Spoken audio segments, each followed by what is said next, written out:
Hello guys, welcome to my channel. আজি মই আপোনালোকক এটা কেকৰ ৰেচিপি শ্বেয়াৰ কৰিম। খুব সহজতে আপোনালোকে ঘৰতে বনাব পাৰিব খুব কম সময়ৰ ভিতৰতে। আমাক কেক বনাবলৈ প্ৰথমতে প্ৰয়োজন হ'ব 3টা কণী। এতিয়া এটা ডাঙৰ বাটিত কণীকেইটা ভাঙি ভালদৰে মিক্স কৰিব লাগিব।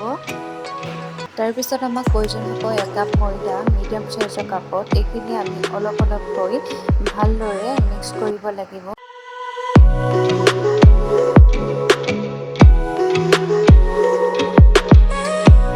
চেনিখিনি মই মিক্সাৰত মিহি কৰি লৈছোঁ। আপোনালোকে বিচাৰিলে গোটাকৈও দিব পাৰে আৰু লগতে 5টা ইলাচি মই ইয়াত এড কৰিছোঁ।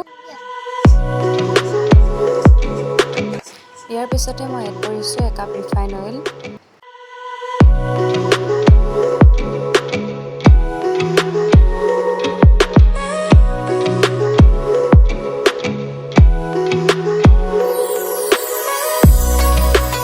এতিয়া মই মিহি কৰি থোৱা চেনিখিনি ইয়াত অলপ অলপকৈ এড কৰিম।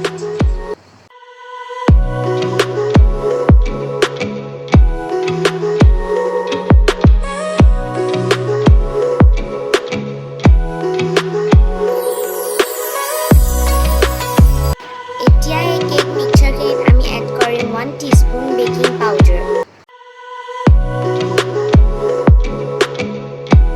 এতিয়া আমি ইয়াত এড কৰিম অলপ ভেনিলা এসেন্স। এতিয়া আমি ইয়াত অলপ নিমখ 1 চামুচকৈ অলপ কম দিব। ইয়াৰ পাছতে মই এড কৰিম 1 চামুচ ফুড কালাৰ। আপোনালোকে দিব পাৰে নিদিব পাৰে, অপচনেল হয়। মই দিছোঁ, আপোনালোকৰ যোনটো কালাৰ ভাল লাগে সেইটোৱে দিব পাৰে।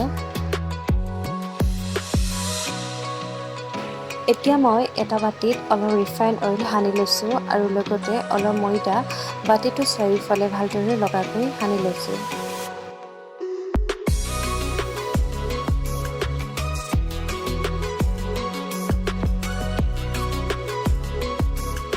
এতিয়া মই এটা চচপেন ভালদৰে গৰম হোৱাকৈ গেছৰ ফ্লেমটো হাই কৰি 5 মিনিটৰ কাৰণে ৰাখি দিম।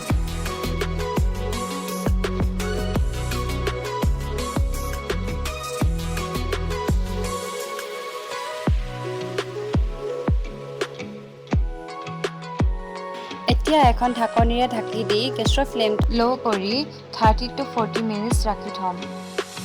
আপোনালোকে এটা কথা মনত থ'ব যে কেকটো বঢ়াই দিয়াৰ পিছত ঢাকনখন খুলি নাথাকিব, নহ'লে কেকটো স্পঞ্জি নবনে।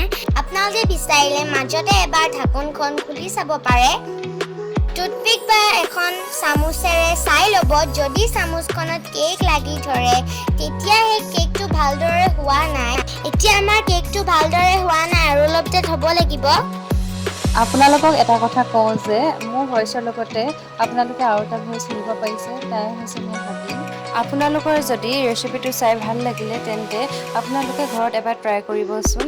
আৰু সঁচাকৈয়ে কেকটো খাবলৈ বহুতেই টেষ্টি হৈছিল। আপোনালোকেও এবাৰ ঘৰত ট্ৰাই কৰিব পাৰে। আৰু যদি ভিডিঅ'টো চাই ভাল লাগিলে তেন্তে এটা লাইক কৰি দিব, লগতে চেনেলটো ছাবস্ক্ৰাইব কৰি দিব।